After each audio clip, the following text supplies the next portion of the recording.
everyone, welcome back to my channel God of Talks. Today we will listen to the 6th part of the Hanuman Charitra Katha by Pujya Bhai Shri.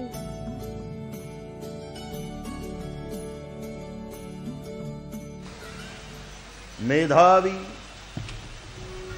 हो सकता है कि आदमी बुद्धिमान हो, प्रतिभावान हो, स्मरण शक्ति उसकी अच्छी हो, लेकिन बोलना नहीं आता, वक्तृत्व शक्ति नहीं है, वाणी साथ नहीं देती। इसलिए योग्य शब्दों के योग्य समय में योग्य ढंग से प्रयोग के द्वारा अपने मैसेज को कन्वे करने का सामर्थ्य उसके पास नहीं है, तो वो भी दूत बनाने लायक नहीं। इसलिए वाक्पटु, ये दूसरा गुण। मेधावी वाक्पटु, वाक्पटु होना चाहिए, समय के अनुसार उचित बात कहने में चतुर, वाक्पटु। किस समय में कौन सी बात कैसे करनी चाहिए, बात कहने का भी समय देखें, और फिर कैसे कहनी चाहिए, सामने कौन व्यक्ति है, आदि आदि सब परिस्थितियों का अच्छी तरह से पहले विचार कर ले, क्योंकि प्रतिभावान मेधावी है, इसलिए इन सब बातों का वह अच्छी तरह से आकलन कर लेगा और तद अनुसार बोलेगा। वाक्पटुः। प्राज्ञः, तीसरा गुण होना चाहिए दूत में, वह प्राज्ञ होना चाहिए। ज्ञ, ज्ञानी, जानकार, समझदार, प्राज्ञ, प्रकृष्ट, किसी भी बात को और किसी की बात को अच्छी तरह से समझने वाला। कि इन्होंने ऐसा कहा तो इसके पीछे इनके कहने का भाव क्या है, ये ऐसा बोला, सामने वाला ऐसा बोला, तो उसके कहने का भाव क्या है, उसके पीछे क्या भाव छुपा है। प्राज्ञ आदमी होगा, समझ जाएगा। और जो भी उसको समझाया जाए समझ लेता है तुरंत, और जो कहा गया वो तो समझ लेता है, जो नहीं कहा गया वो भी समझ लेता है। बिटवीन द लाइन्स जो बातें होती है वो भी समझ लेता है, क्योंकि प्राज्ञ है। अनकही बात को भी समझ ले, नहीं तो कोई बेवकूफ बार बार कहने के बाद, लेकिन तुम्हारे कहने का मतलब क्या है, नहीं मैं आपको समझा नहीं, can you please, would you please explain yourself. बार बार ये कहना पड़े और सामने वाला I mean to say sir. प्राज्ञ उसको कहते हैं किसी भी बात को झट से समझ लें, कही हुई बात को तो समझ लें कि कहने के पीछे क्या भाव है, अनकही बात को भी समझ लें। मेधावी वाक्पटुः प्राज्ञः परचित्तोपलक्षकः, ये चौथा गुण। परचित्तोपलक्षकः, सामने वाले के मन की बात को जान ले, ऐसा हो।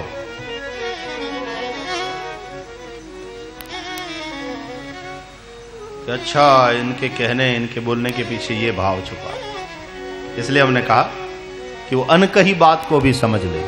परचित्तोपलक्षकः, दूसरे के चित्त में जो बात है, दूसरे के मन में जो बात है, उसको भी जान लेने वाला। पांचवा गुण धीरः, बड़ा महत्वपूर्ण गुण है। धीरः, धैर्यशाली हो। सामने वाला उकसाए तो भी एक्साइट ना हो जाए। देखो रावण कितना एक्साइट हो जाता है, कितना क्रोध में, लेकिन हनुमान जी हंसते हुए एकदम शांतिपूर्वक ही बोलते।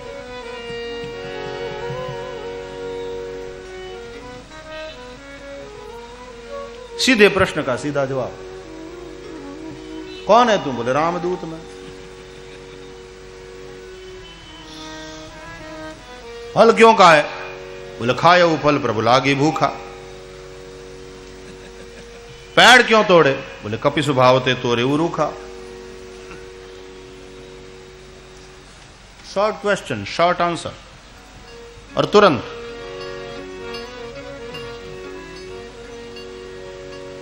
रावण क्रोध करता और हनुमान जी हंस रहे हैं। ये अकेले हैं, शत्रु के नगर में हैं, बंधे हुए हैं, फिर भी देखो निर्भीक और हंस रहे हैं। रावण इतना अपमान कर रहा है, ऐसे शब्दों का प्रयोग करता है। क्या सहिष्णुता है वीर होते हुए भी। हाँ, पर जो वीर होता है वही सहता है। क्रोध कमजोरी की निशानी है।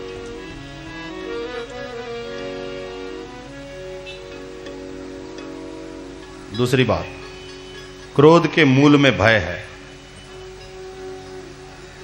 कोई भी प्राणी इसलिए क्रोध करता है कि वह भयभीत है। इसलिए कोई क्रोध करे तो समझ लो कि वो भयभीत है। साधारणतया किसी के क्रोध से हम तुरंत भयभीत हो जाते हैं, डर जाते हैं।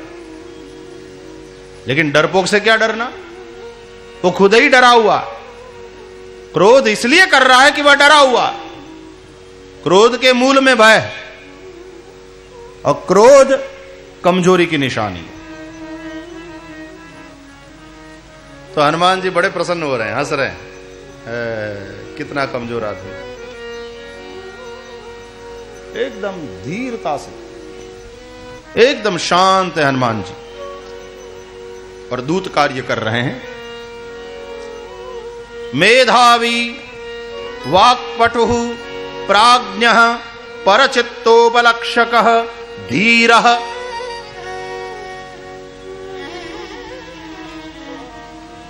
छठवां गुण यथोक्तवादी च।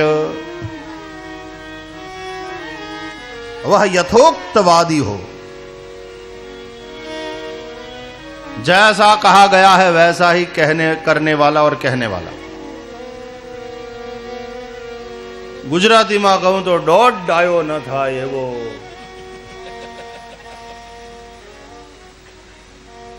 दूत होय न दौड़ डायो होय। ओवरवाइज ना, जितना कहा गया, जो कहा गया, यथोक्तवादी दूत ऐसा होना चाहिए। और ये सारे गुण हनुमान जी के चरित्र में दिखाई पड़ते हैं। हनुमान जी मेधावी हैं, बुद्धिमताम वरिष्ठ, बुद्धिमताम वरिष्ठत्व हनुमान जी में। मेधावी वाक्पटु, आहा क्या वाक्पटु।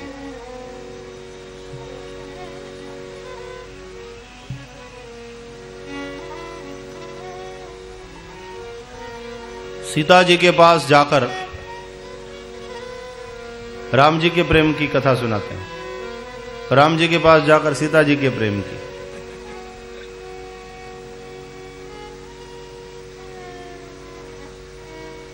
राम नाम अंकित मुद्रिका सीता जी को दिया।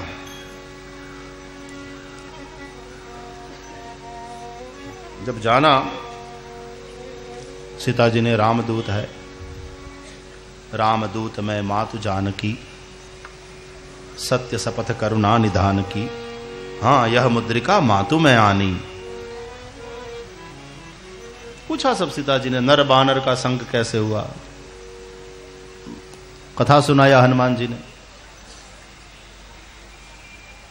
और हनुमान जी से ये सुनकर के कि सेना तैयार हो चुकी है, इकट्ठी हो चुकी है, बस मैं खबर लेने आया हूं, अब जाते जैसे ही खबर सुनाऊंगा प्रभु सेना लेकर के आएंगे। कौन है सेना में हनुमान? बोले बानर और भालू। कितने हैं हनुमान? 18 पद्म। सब तेरे जैसे ही हैं हनुमान। कि कोई बड़ा भी है। सीता जी मन ही मन सोची कि 18 पद्म हो तो क्या है, तो भालू और बानर, इन असुरों को तो आहार मिलेगा।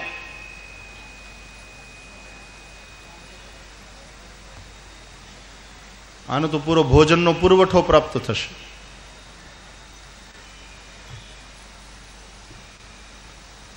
सब तेरे समान ही है कि समझ गए हनुमान।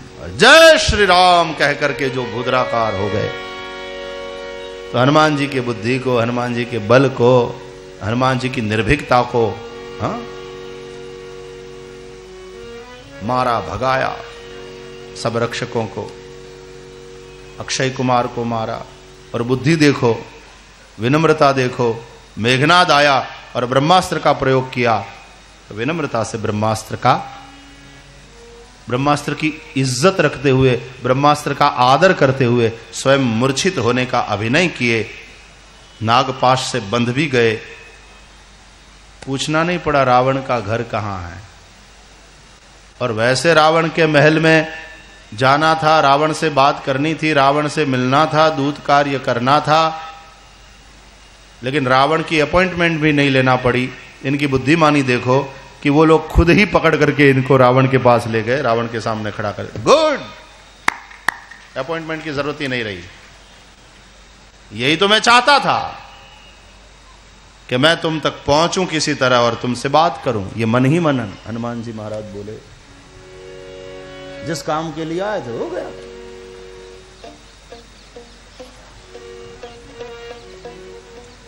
तो बाद में सीता जी जब हनुमान जी जाने लगे तो कहने लगी, हनुमान क्या मेरे प्रभु मुझे भूल गए हैं? मैं यहां उनसे अलग इतने समय से दुखी हो रही हूं। तुमने देखा ना रावण ने आकर के मेरे साथ कैसा व्यवहार किया। उसने कहा 1 महीने में मेरी बात यदि तूने नहीं मानी तो मेरे शस्त्र से तेरे टुकड़े टुकड़े करके मैं खिला दूंगा इन राक्षसियों को। हनुमान जी ने कहा 1 महीने के अंदर तो इन सब का श्राद्ध भी हो गया होगा मां, तू चिंता मत कर।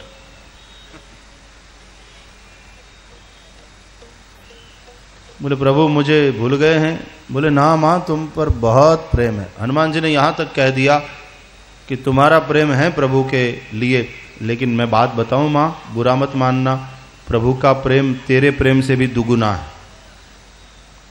ये कह दिए। क्यों? अपने प्रभु से ही सीखे। राम जी जब पहली बार मिले हनुमान जी से, तो राम जी ने भी हनुमान को प्रसन्न करने के लिए यही कहा था, सुनु कपि जनि मानसि जियऊना, तय मम प्रिय लक्ष्मण ते दूना। और अपने मालिक से ही ये बात सीखे हैं। तो आज उन्होंने सीता जी से भी यही कह दिया कि मां बिल्कुल तुम मन में ये मत लाना, गलानी मत करना, अरे तुमसे भी प्रभु का प्रेम दूना है, दुगुना है। अच्छा, तो फिर वे भूल गए अपने गांडीव को, भूल गए शस्त्र को। शस्त्रधारी धनुर्धारी राम हैं और फिर भी मैं उनकी अर्धांगिनी इस प्रकार दुखी हो रही हूं। हनुमान जी बोले सही फरमाया, भूल गए हैं शस्त्र को, अपने गांडीव को, अपने बाहुबल को। क्यों? बोले तेरे वियोग में इतने दुखी हैं कि ये भी भूल गए हैं कि मेरे बगल में गांडीव भी पड़ा है। तेरे वियोग में इतने दुखी हो रहे हैं मां कि प्रभु ये भी भूल गए हैं कि कितना सामर्थ्य। तुम्हारे वियोग में उनकी दशा देखकर बड़ा दुख होता। तो राम जी मेरे वियोग में दुखी हैं, दुबले हो रहे हैं, गांडीव को भी भूल गए, अपने सामर्थ्य को भी भूल गए। ये सुन करके सीता जी का दुख दूर हो गया। रियली वो मुझे इतना मिस कर रहे हैं।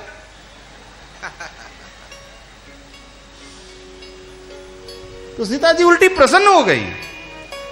देखो ये है दूत कार्य। और जब पहुंचे सीता जी का चूड़ामणि लेकर के राम जी के पास, सारी कथा जामवान ने सुनाई। हनुमान जी ने जो पराक्रम किया जामवान ने सब सुनाया। राम जी ने, जब लोग बखान करने लगे ना हनुमान जी का, तो हनुमान जी ने राम जी के चरणों में वो गिर पड़े। मतलब जब बहुत लोग बखान करते हैं, तुम्हारी प्रशंसा करते हैं, तुम्हारी बड़ाई करते हैं, तो फिर अभिमान आने की संभावना रहती है, और जब अभिमान हो जाए तो आदमी का पतन होता है। हनुमान जी ने सोचा अब गिरना ही है तो प्रभु के चरणों में ही गिरूं, ताकि मेरा गिरना भी धन्य हो जाए। तो गिर पड़े हनुमान जी राम जी के चरणों में। और बाद में राम जी ने पूछा कि हनुमान, तुम सीता से मिले? हाँ। तुमने देखा? हाँ। बातें की? हाँ। कैसी है वो? दूत कार्य देखिए हनुमान जी का, प्यारे पवन पुत्र का। कुछ बोले नहीं, विह्वल हो गए। राम जी ने कहा अब कुछ कहो भी। अति विह्वल हो गए और आंखों से अश्रु बहाने लगे। हनुमान, अरे कुछ कहो भी। आंसू बहाते हुए ये बोले, मेरी मां जो दुख सहन कर रही है इस वक्त, वो तो मेरी मां ही कर सकती है प्रभु, दुनिया की और कोई स्त्री नहीं कर सकती।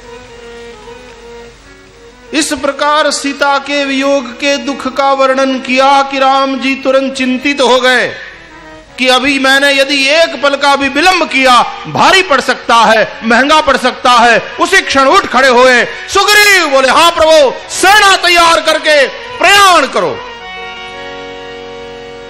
ये दूत कार्य में जो हनुमान जी की कुशलता कि किसको किस प्रकार से कौन बात कहनी चाहिए।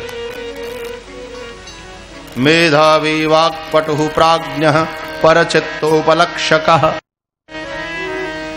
धीरः यथोक्तवादी च एष दूतो विधीयते। तो नीति ग्रंथों में दूत के जो लक्षण बताए गए हैं वो सब श्री हनुमान जी के चरित्र में देखने को मिलते हैं। तो जन्म जन्म के दुख बिसरावे, तुमरे भजन राम को पावे, जन्म जन्म के दुख बिसरावे। देखो विभीषण को कथा सुनाया, पूछा कि भाई कैसे रहते हो तुम यहां इन असुरों के बीच में। विभीषण ने कहा, सुनहु पवन सुत रहनी हमारी,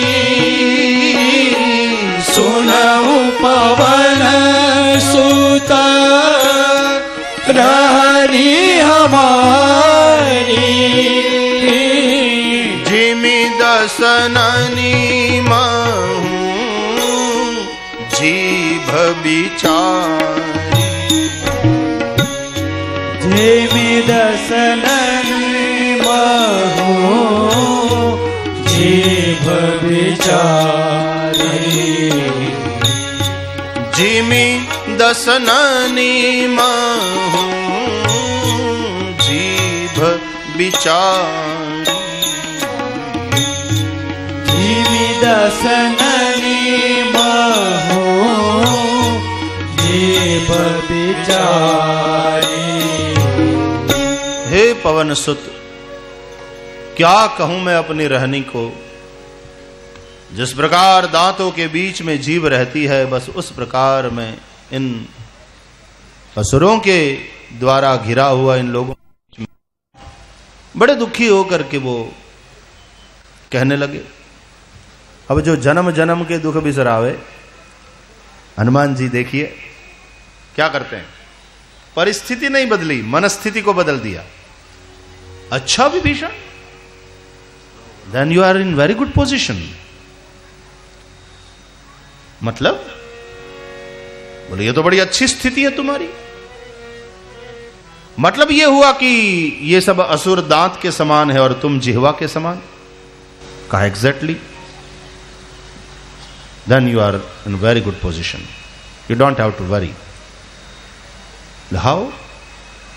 का देखो, जब बच्चा पैदा होता है तो जीभ तो पहले से ही होती है, दांत तो बाद में आते हैं। बोले बिल्कुल ठीक। और जब आदमी बूढ़ा होता है तो दांत पहले गिर जाते हैं, जीभ तो वहीं की वहीं रहती है। तो भाई अब राम जी की थप्पड़ पड़ने वाली है लंका को।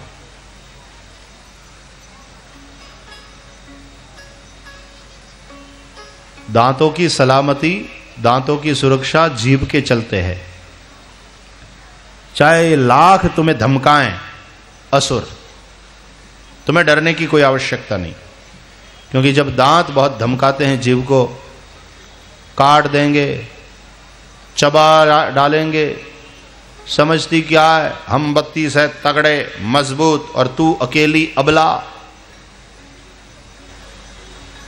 लेकिन वो बिल्कुल निडर है, कहती है होशियारी मत करो, चुपचाप बैठे रहो, अपना काम करो, समोसे खाओ, मुझे भी आनंद लेने दो, तुम चबाओ, अपना काम करो।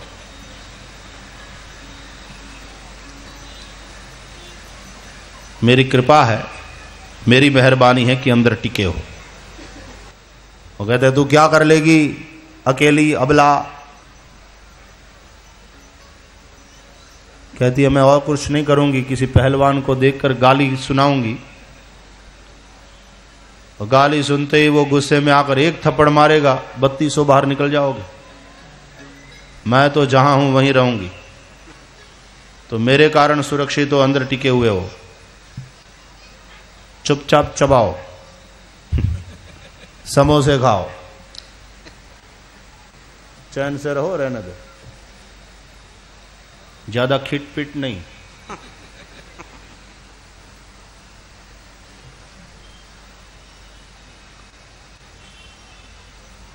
तो ये लोग जब तुम्हें बहुत सताएंगे, तुम्हें लात मारेंगे, राम जी की थप्पड़ पड़ेगी लंका को। और जब राम जी की थप्पड़ पड़ेगी लंका को, तो लंका में ये जो 32 दांत के समान असुर है ना, वो सब तो निकल जाएंगे लंका से बाहर, खत्म हो जाएंगे, और जिह्वा की तरह तुम ही लंका में फिर राज करोगे।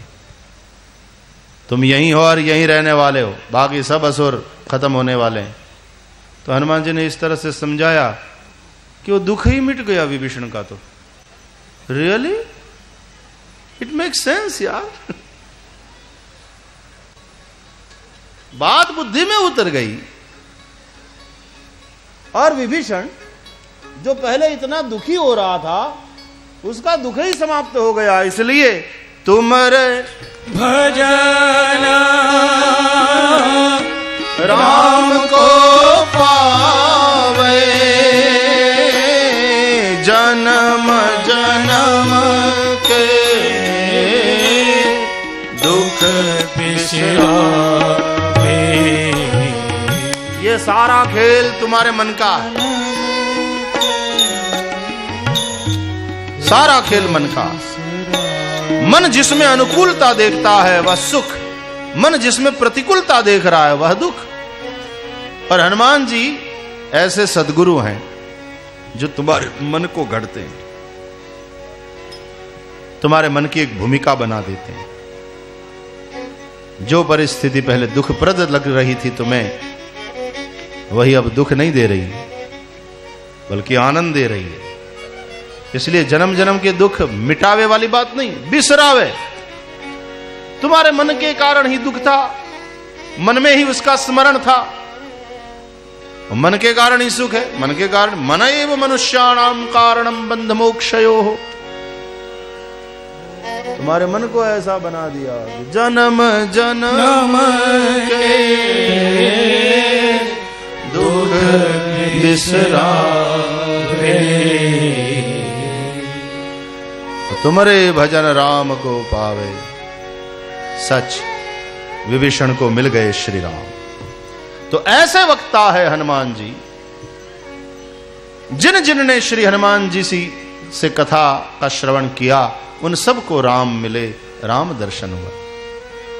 राम के चरणों में हनुमान जी ने जिन जिन को पहुंचाया, उन सब का स्वीकार राम ने किया। करने के लिए राम बाध्य है, क्योंकि इनके ऋण में है। कल हम चर्चा कर रहे थे इस पर।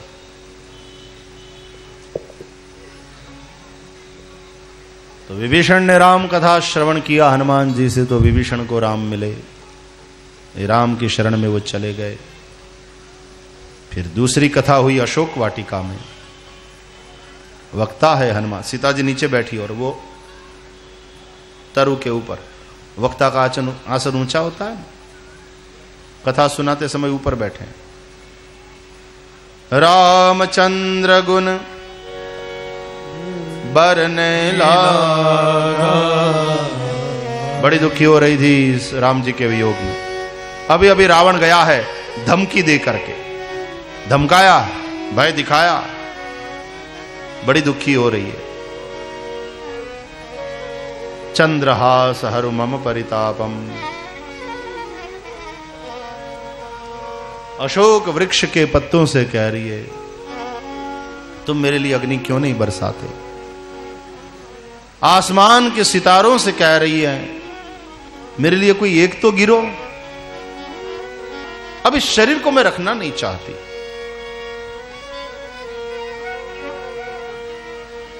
तो गिरा दिया राम नाम अंकित मुद्रिका हनुमान जी। सीता जी की गोद में पड़ी, चौंकी, ये क्या, वाकई कोई सितारा गिर पड़ा। और राम नाम में तो जो चमक है, उसकी जो चमक है, दमक है, उसका जो प्रकाश है, राम नाम में अग्नि बीज भी है ना। र अ मा।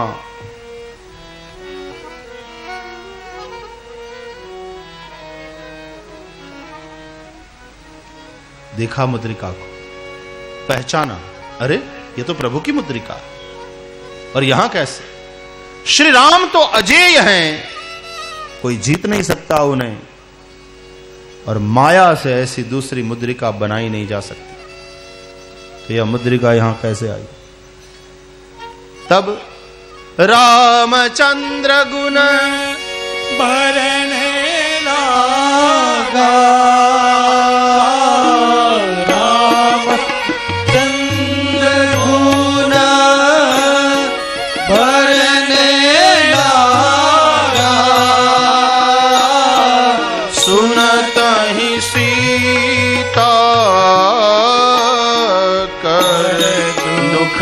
भागा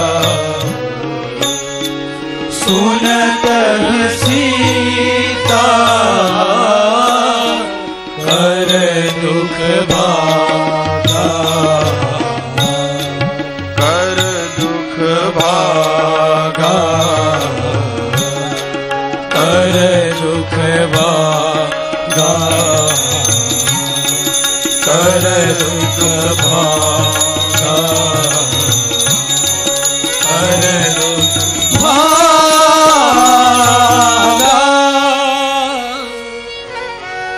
जब राम कथा सुनाया श्री हनुमान जी ने, तो सीता जी का भी दुख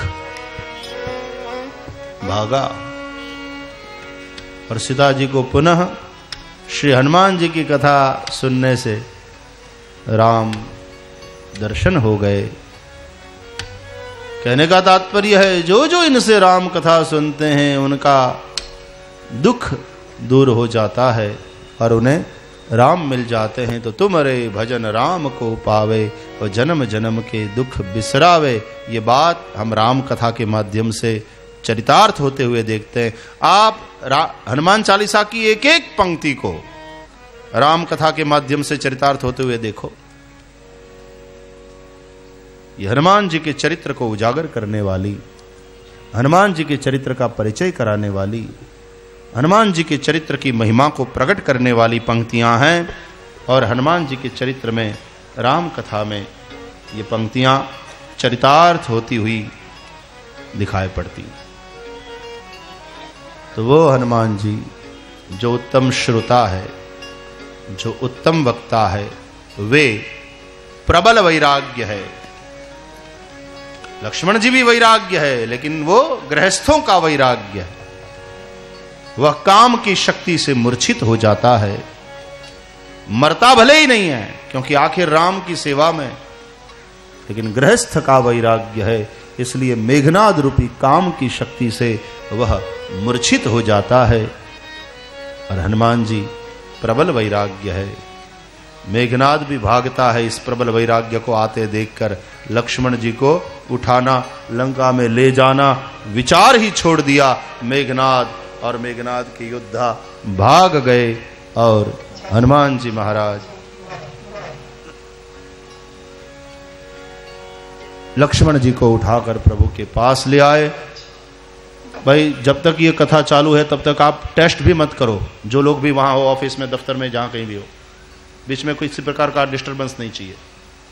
एक पूरी मर्यादा रखो। वैराग्य काम के प्रहार से, विषयों के प्रहार से मूर्छित हो जाता है, तब प्रबल वैराग्य रूप श्री हनुमान जी संजीवनी ला करके लाय सजीवन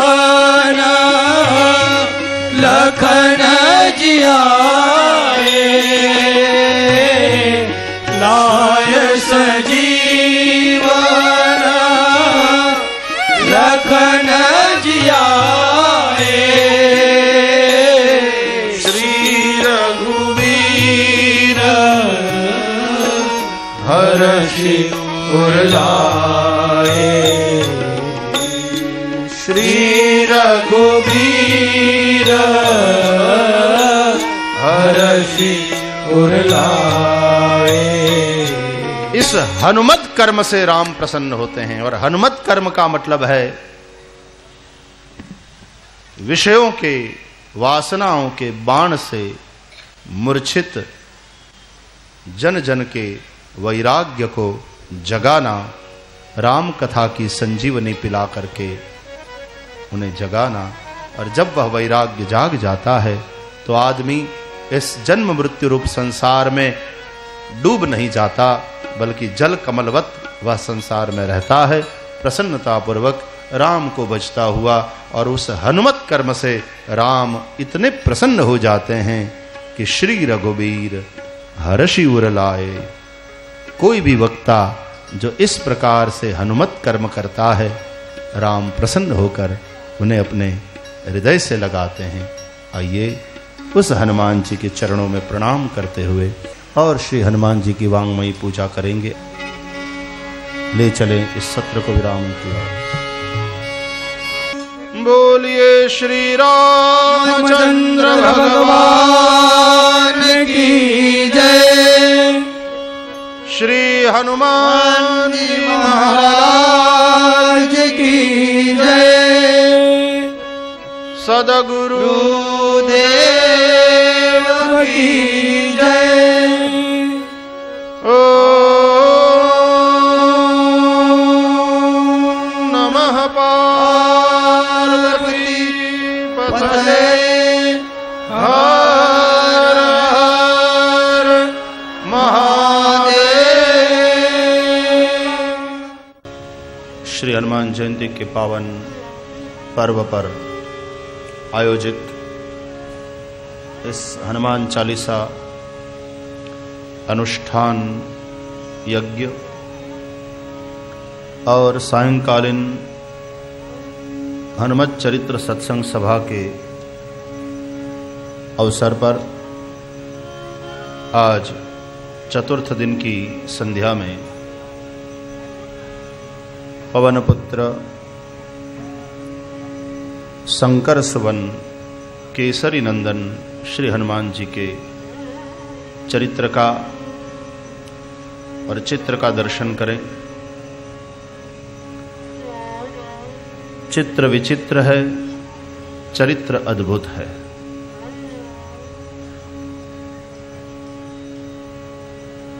हनुमान जी की अपनी एक आइडेंटिटी है। हनुमान जी जैसा कोई नहीं,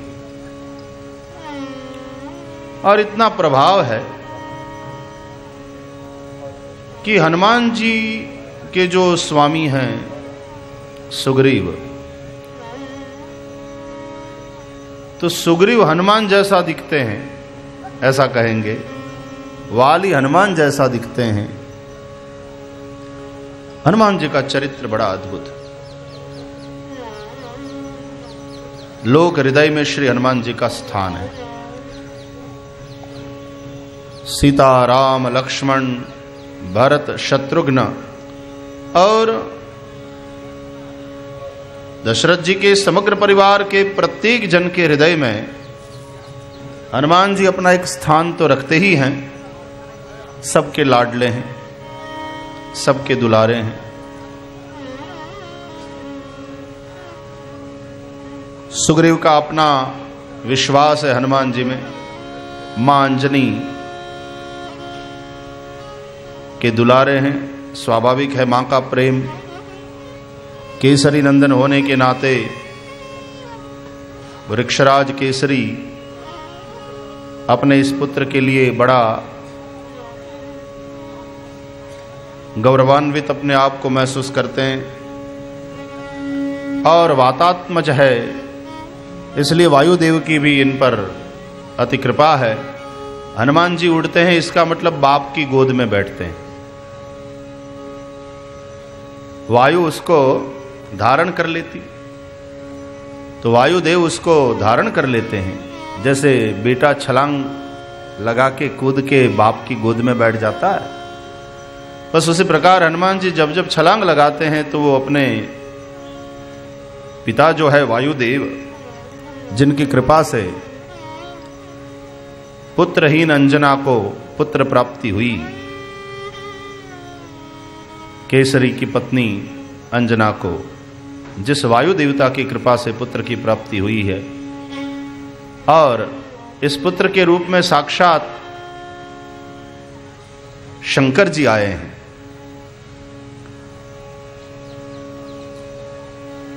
तो इसलिए शंकर सुवन, केसरी नंदन और पवन तनय है। तो सब लोग इनके लिए गौरव का अनुभव करते हैं। जन जन के हृदय में हनुमान जी अपना एक बड़ा महत्वपूर्ण स्थान रखते हैं। जहां जहां राम मंदिर है वहां वहां हनुमान जी होंगे। बिना हनुमान जी के राम मंदिर नहीं होता, और हनुमान मंदिर हो तो वहां राम मंदिर हो ना हो आवश्यक नहीं है। हाँ, कई लोग हनुमान मंदिर में भी राम जी को रखते ही हैं। यहां बालाजी भगवान के ऊपर भी राम जी विराजमान है। सालासर हनुमान जी की ही प्रतिकृति यहां पर बनाई गई है, तो ऊपर राम जी है और राम जी के चरणों में श्री हनुमान जी बैठे हैं।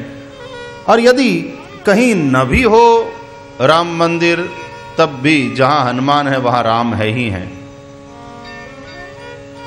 चासु हृदय आगार बसहि राम शर चापदा। इसका विनोद में एक अर्थ ये भी करें कि राम जी हनुमान के बगैर नहीं रह सकते, उनको हनुमान की बड़ी जरूरत पड़ती।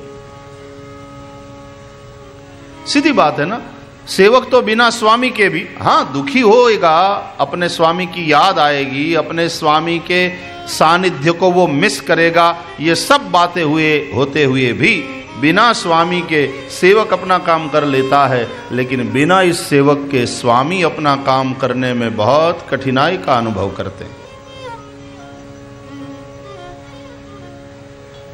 इसलिए यहां सेवक अपने स्वामी के नाम का स्मरण भी करेगा तो मन ही मन स्मरण कर सकता है, हाँ, लेकिन स्वामी तो अपने सेवक का कीर्तन करते हैं नाम का, तो वो तो वैखरी में ही जोर से बुलाएंगे राम।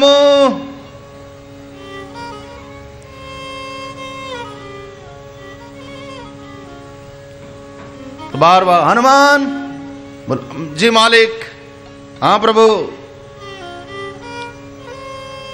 कभी सीता जी हनुमान बोले आया माता जी। इसका मतलब है कि राज परिवार में, राजमहल में सब लोग हनुमान जी के नाम का संकीर्तन कर रहे हैं, और हनुमान जी सदा सबकी सेवा में तत्पर खड़े रहते हैं। तो सबके मन में, सबके हृदय में हनुमान जी, शिव जी ही हनुमान बन करके हनुमान रूप में प्रकट हुए हैं। जब धरणी गो रूप धारण करके देवताओं के पास गई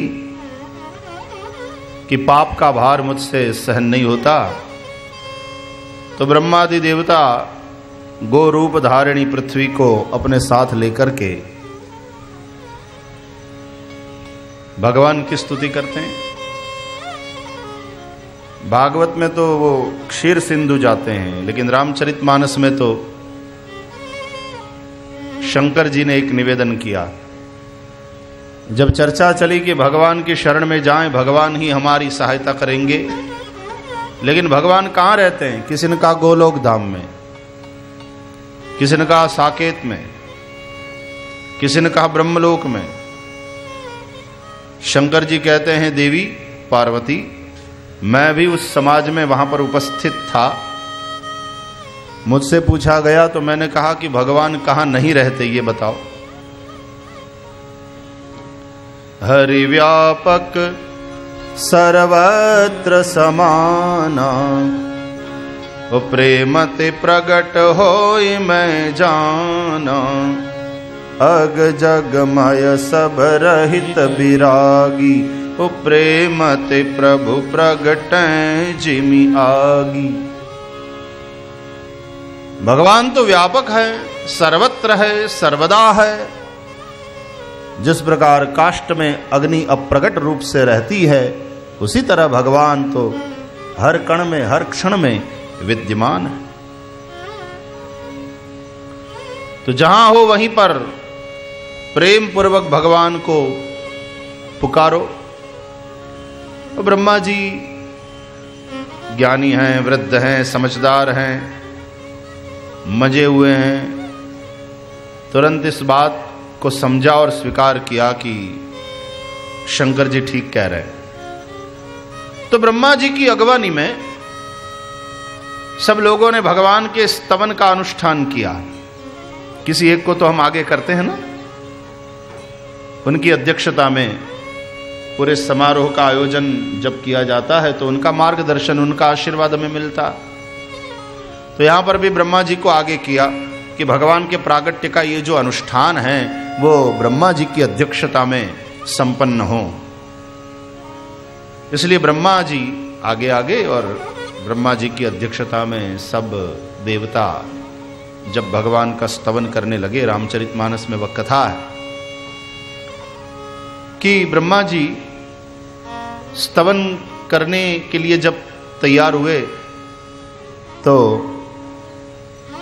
उनके नैन भर आए,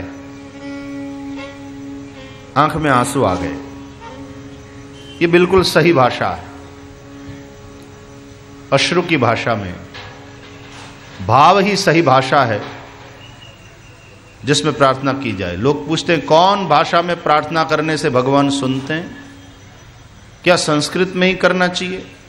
लेकिन संस्कृत तो हम जानते नहीं है, शुद्ध उच्चार से हम संस्कृत के श्लोक बोल नहीं पाते हैं। तो कौन भाषा में प्रार्थना करने से भगवान सुनते हैं, प्रसन्न होते हैं? तो इसका जवाब रामचरितमानस में मिलता है कि भाव की भाषा में प्रार्थना करने से भगवान प्रसन्न होते हैं। यहां पर जो भाषा है वो भाव की।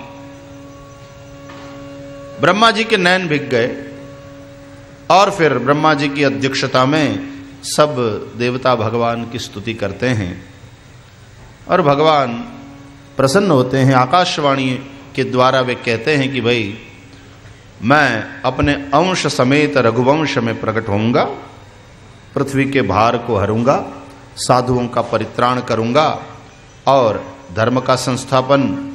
कश्यप अदिति ने बहुत तप किया है, उन्हें मैं पूर्व में वर दे चुका हूं। वे दशरथ और कौशल्या के रूप में अयोध्या में प्रकट हुए हैं, मैं उनके घर में प्रकट होऊंगा, दशरथ अजिर विहारी बन करके उन्हें आनंद प्रदान करूंगा। तो यह आकाशवाणी जब ब्रह्मा जी ने सुना, देखो इसमें यह है कि जब जब ये आकाशवाणी होती है तो ब्रह्मा जी ही सुनते हैं और ब्रह्मा जी फिर सबको सुनाते हैं। ब्रह्मा जी का एक नाम है विधि। वे विधि निषेध को बहुत मानते हैं। वे शास्त्रों और वेदों की मर्यादा के संरक्षण के आग्रही हैं। इसलिए जहां कहीं वेद शास्त्र की मर्यादा का उल्लंघन हो रहा हो, ब्रह्मा जी तुरंत चिंतित हो जाते हैं, विरोध भी करते हैं। जिनको डांटना पड़े उन्हें डांटते भी हैं। आपको पता होगा ये जो यज्ञशाला है और यहां यज्ञ संपन्न किया जाता है, तो प्रत्येक यज्ञ में एक स्थान ब्रह्मा का निश्चित होता है और ब्रह्मा और वेदिका के बीच में से कोई निकल नहीं सकता। पुराने समय में तो 4 जने मिलकर के यज्ञ संपन्न करते थे। होता, अध्वर्यु, उद्गाता और ब्रह्मा, ये 4 मिलकर के यज्ञ संपन्न करते हैं और सबको दिशाएं भी बांट दी गई हैं। होता पूर्व में, अध्वर्यु दक्षिण में, उद्गाता पश्चिम में, ब्रह्मा उत्तर में। और श्रीमद् भागवत के अनुसार उन चारों के मार्गदर्शन के लिए वेद हैं। होता के मार्गदर्शन के लिए ऋग्वेद, अध्वर्यु के मार्गदर्शन के लिए यजुर्वेद और उद्गाता के लिए सामवेद, ब्रह्मा के लिए अथर्ववेद। अच्छा, तो एक कोई विद्वान, पवित्र और वयोवृद्ध ब्राह्मण, बूढ़ा, शांत, स्थिर, मजा हुआ, पवित्र, विकार रहित, और क्योंकि बड़ी उम्र वाले हैं इसलिए उनकी सब इज्जत करें, सब आदर करें। तो ऐसे ब्राह्मण को ब्रह्मा के रूप में वर्ण किया जाता था और उनका काम रहता था कि सब विधि के अनुसार संपन्न की जाए विधियां। आप अपनी भाषा में उसको सुपरवाइजर भी कह सकते हैं कि पूरे यज्ञ का ओवरऑल सुपरविजन ब्रह्मा जी करते हैं और वे विधि पूर्वक यज्ञ संपन्न किया जा रहा है कि नहीं वो देखते थे। तो ब्रह्मा जी का हृदय बड़ा पवित्र है। क्यों पवित्र है? क्योंकि वो शास्त्र की विधि के अनुसार कर्म करते हैं। देखो, हृदय पवित्र तब होता है जब हम शास्त्र विहित कर्म करें। शास्त्र विरुद्ध कर्म करने से मन मलिन होता है और शास्त्र विहित कर्म करने से मन शुद्ध होता है। और जिसका मन शुद्ध है, वश में है, उसी को परमात्मा की वाणी सुनाई पड़ती।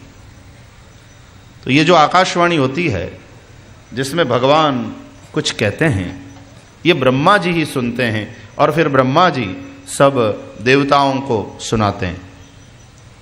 कहते हैं कि भगवान अवतरित होने वाले हैं रघुवंश में। तुम सब लोग, क्योंकि तुम्हारे कार्य के लिए भगवान अवतरित होने जा रहे हैं, तो तुम सब लोग भालू और बानर के रूप में प्रकट हो जाओ। यदि भगवान की सन्निधि चाहते हो, तुम्हारे कार्य के लिए भगवान आ रहे हैं, तो ये नहीं कि भगवान के ऊपर जिम्मेदारी थोप कर तुम घर जाकर सो जाओ। तुम्हें खुद भी तो पुरुषार्थ करना चाहिए, तब भगवान तुम्हारी सहायता करने आएंगे तुम्हारी प्रार्थना से। प्रार्थना का मतलब यह नहीं कि तुम पुरुषार्थ छोड़ दो। प्रार्थना का मतलब यह है कि प्रभु हमारे पुरुषार्थ में तुम्हारी कृपा मिल जाए और हमारा पुरुषार्थ, हमारा यह यत्न सफल हो जाए। कई लोग प्रार्थना करते हैं और प्रार्थना करके सो जाते हैं। प्रार्थना का यह मतलब नहीं है। प्रार्थना अकर्मण्य लोगों का शस्त्र नहीं बन सकती। अकर्मण्य जो है वो भगवान को भी प्रिय नहीं है। हनुमान जी भगवान को इतने प्रिय क्यों हैं? क्योंकि हनुमान जी सतत पुरुषार्थ करते हैं, प्रमादी नहीं है, आलसी नहीं है। गीता में भी भगवान अर्जुन जी से यही कहते हैं, कर्मण्येवाधिकारस्ते मा फलेषु कदाचन मा कर्म फल हेतुर्भुः मा ते संगोस्त्व कर्मणि। माते संगोस्त्व कर्मणि। अकर्मणि माते संगह अस्तु, अकर्मण्यता में तेरी आसक्ति न हो, कर्म न करने में, मुझे कुछ नहीं करना। आलसी की तरफ बैठा रहा है। आलसियों की सहायता करने के लिए अविनाशी तैयार नहीं है। उन्हीं दो हाथों को प्रार्थना करने का अधिकार है जो स्वयं मेहनत करते हों, पुरुषार्थ करते हों। वेदों में बड़ा सुंदर मंत्र आया। ऋषि कहता है, अयम में हस्तो भगवान। क्या घोषणा है, क्या अद्भुत बात है। ऋषि कहता है, अयम में हस्तो भगवान, ये जो मेरा हाथ है वो भगवान है। भगवान कौन है, भगवान कहां है, भगवान कैसा है? देख लो हाथ को, यही हरि है। अयम में हस्तो भगवान। और उससे भी आगे बढ़कर के ऋषि कहते हैं, अयम में भगवत्तरः। कमाल है। कहते हैं ये भगवान से भी बढ़कर के है। भाई ऐसी घोषणा तो वेद में ही मिल सकती, नहीं तो ऐसा कहने की हिम्मत भारत का एक ऋषि कर सकता है, और कौन कर सकता? अयम में हस्तो भगवान, अयम में भगवत्तरः।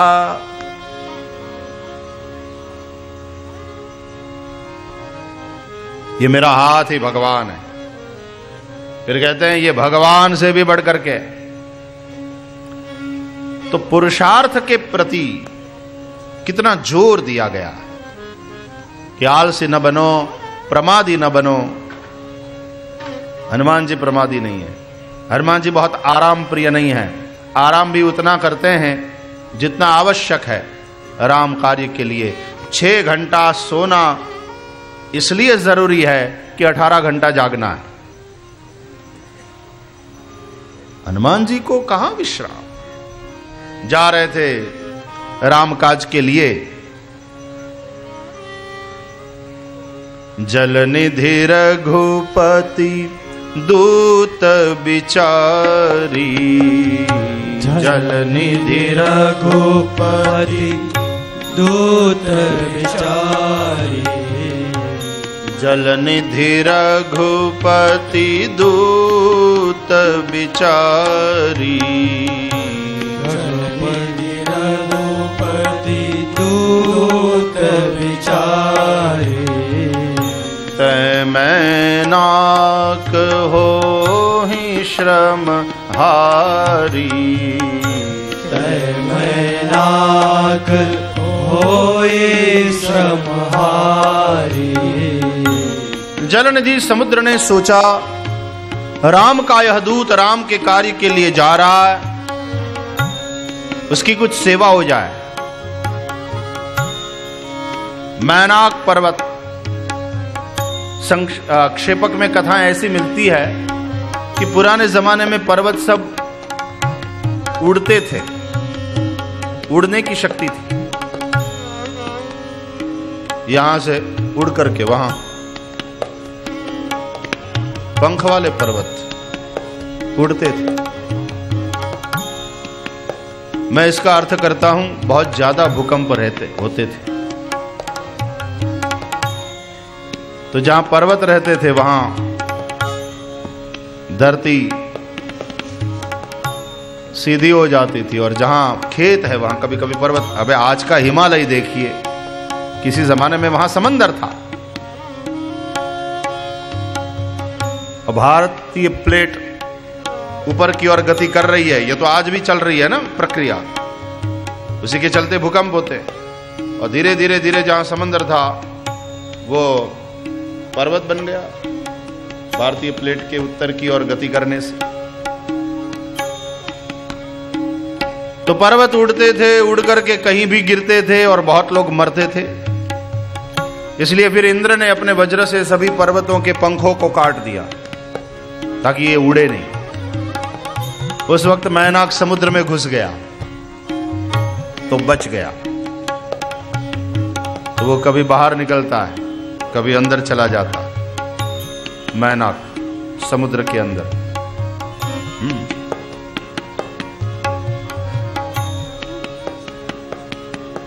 है ना? ये स्वाभाविक बात है, समझ में आती है। ज्वार और भाटा के अनुसार कभी वो पर्वत का शिखर दिखाई पड़ेगा और कभी नहीं दिखाई पड़ेगा।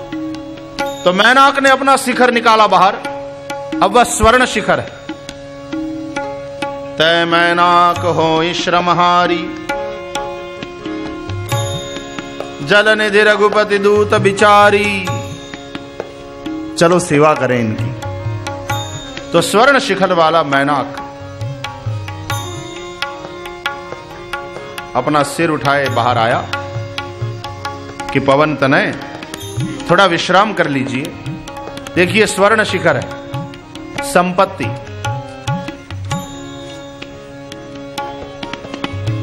शिखर पर बैठे हुए लोग अपनी संपत्ति को सेवा में समर्पित करने के लिए उत्सुक रहेंगे, जो राम कार्य के लिए तत्पर है। उनकी सहायता में शिखर पर बैठे हुए स्वर्ण शिखर यानी संपत्ति वाले लोग अपनी संपत्ति को उनके प्रभु कार्य में लगाने के लिए तत्पर रहते हैं। कहते हैं आइए ना, आप विराजिए ना, थोड़ी देर आराम कर लीजिए। तो हनुमान जी ने क्या किया? प्रणाम किया उसे। तुम्हारी भावना को प्रणाम करता हूं, तुम्हारी भावना का स्वीकार करता हूं, लेकिन हनुमान ते ही परसा कर पुनि कीन प्रणाम। स्पर्श किया, अनादर न किया, स्वीकार किया उसकी भावना का और प्रणाम किया, लेकिन बोले राम काज कीने बिनु मोहि कहां विश्राम। राम काज कीने बिनु मोहि कहां विश्राम। उसी स्वर्ण मृग में, कंचन मृग में आसक्ति के चलते सीता जी हर ली गई, दुखी हो गई, और उसी कंचन शिखर वाले मैनाक में आदर किया लेकिन आसक्त नहीं हुए। हनुमान ते ही परसा कर पुनि कीन प्रणाम। ये हनुमान जी का चरित्र। हनुमान ते ही परसा कर पुनि कीन प्रणाम। राम काज कीने बिनु मोहि कहां विश्राम। राम काज कीने बिना मोहि कहां विश्राम।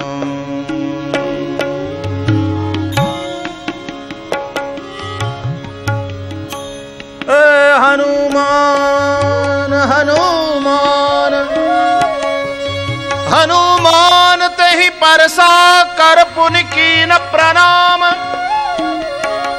राम काज कीने बिनु मोहि कहां विश्राम। राम काज कीने बिनु, राम काज कीने बिनु मोहि कहां। Right now I am very busy. आराम का टाइम नहीं। आपकी भावना को प्रणाम, आपके प्रेम को, आपकी सद्भावना का आदर, धन्यवाद, लेकिन इस वक्त आराम का समय नहीं। राम कार्य के लिए निकला हूं। क्या हनुमान जी की विनय, हनुमान जी का विनय, जी की हनुमान जी की बुद्धि। नहीं तो कभी कभी क्या होता है, आदमी को अपने वैराग्य का भी अभिमान होता है, अपने त्याग का भी अभिमान हो जाता है। अरे रखो रखो रखो अपने पैसे अपने पास, कोई जरूरत नहीं है तुम धनवानों की, हम फकड़ लोग हैं, क्या करना है तुम्हारे पैसे। ये दूसरी बीमारी है, त्याग का अभिमान, वैराग्य का अभिमान। हमें किसी की जरूरत नहीं है। हनुमान जी ऐसे नहीं। विवेक कोई हनुमान जी से सीखे।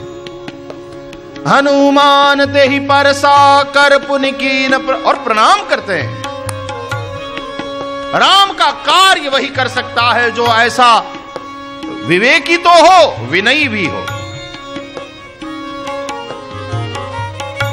विवेक हनुमान जी में, ज्ञान है वो तो है ही है, लेकिन विवेक, अरे जब राम कार्य के लिए निकले 100 योजन के समुद्र को नांग कर लंका तक पहुंचने का सामर्थ्य हनुमान जी ही रखते हैं। बाकी सभी अपने अपने बल का वर्णन कर चुके हैं, लेकिन कोई लंका तक पहुंचने में सफल समर्थ नहीं है। और उसी वक्त जांबवान ने ही हनुमान जी को जगाया, उकसाया।